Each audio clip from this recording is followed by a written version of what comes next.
బావగారు శాంతి పెళ్లికి సొమ్మును కొనాలి కదా, వెళదామా? ఓకే. నాకు తల నొప్పిగా ఉందన్నయ్య, నేను రాలేదు.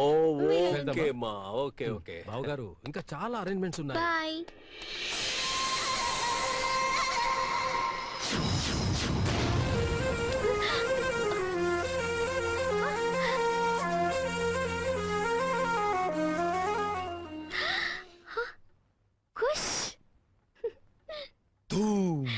ऋतिक रोशन, ఎవరైనా చూస్తే గొడవ వస్తుంది, ఎందుకు వచ్చావు? प्यार करने वाले किसी से नहीं डरते. నీకప్పుడప్పుడు ఫోన్ చేస్తుంటాను, తీసుకో. నీతో మాట్లాడలేక ఉండలేను. వెళ్ళు వెళ్ళు వెళ్ళు. జయం జయం మనదే. బాయ్.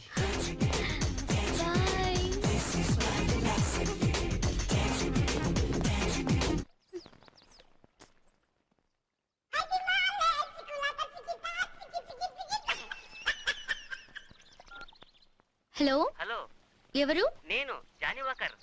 జానీ వాకరా? అవును, నేను సమరసింహారెడ్డి గారి ఫ్రెండ్. ఆయన ఉన్నారా? సమరసింహారెడ్డి గారా? ఇది ఖుష్ గారు ఫోన్. అయ్యో కాదమ్మా, ఆయన పేరు సమరసింహారెడ్డి, రాయలసీమ వాళ్ళది, రాయల్ ఫ్యామిలీ.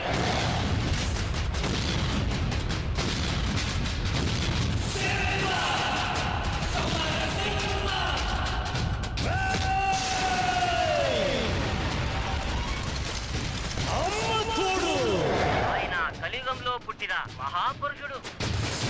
సమరసింహారెడ్డి గారికి! సమరసింహారెడ్డి గారు!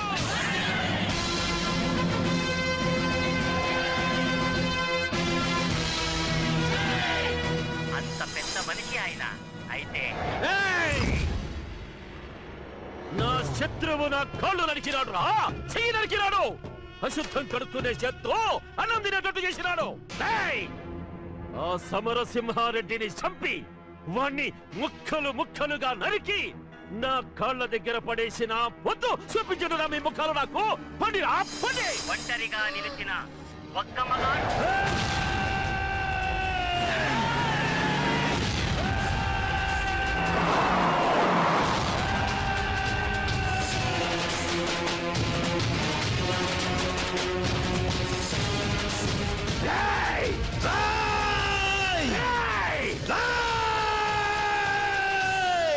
ఆయన గర్జనకి వీర రాఘవరెడ్డి అదిరిపోయాడు.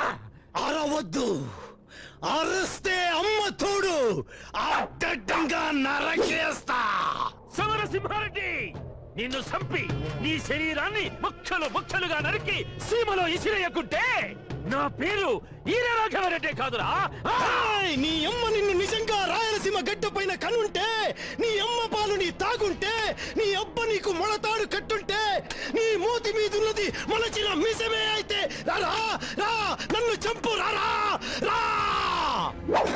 మీ అందరినీ ఇక్కడే ఇప్పుడే తగనరక్కపోతే ఈ మీసాన్ని గొరిగించుకుంటాను రా. రండ్రా రండి. పెద్ద పోరాటమే జరిగింది.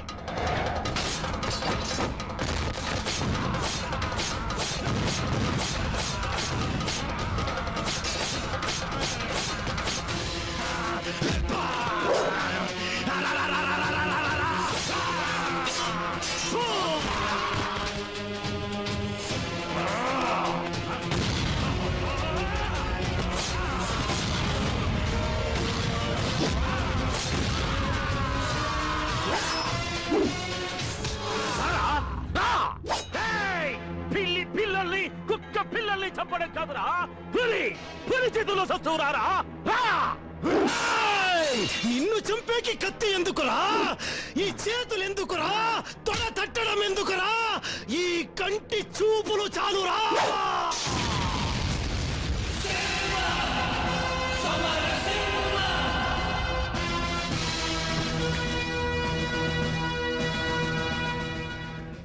అదంతా పెద్ద కథ. నేను ఫోన్ చేశానని చెప్పమ్మా.